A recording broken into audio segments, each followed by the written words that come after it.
Hi, my name is Kush Desai. I'm here to give you some tips and tricks on how to construct an abstract from the submission perspective to give you the highest chance of acceptance.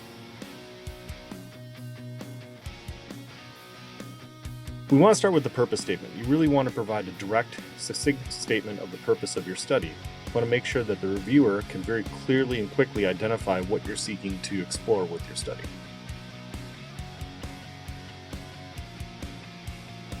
Next, we look at the materials and methods. You want to describe the nature of your subjects, methods of selection, any materials, including manufacturers' names and locations, and all the procedures that you're doing. The characteristics of the study group also fall into this area, including the sex distribution, mean age, and underlying medical problems, and references should be made to established methods that have been published if necessary.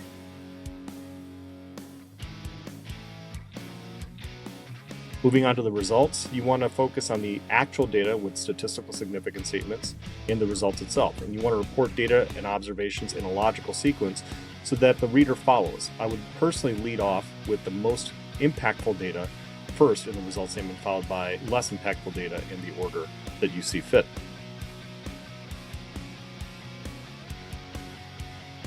We'll finish with the conclusion. In the conclusion, you want to summarize what you can draw directly from the results of your study and their implications for clinical practice. Again, brevity and direct links to clinical practice are most important to show the impact of your work.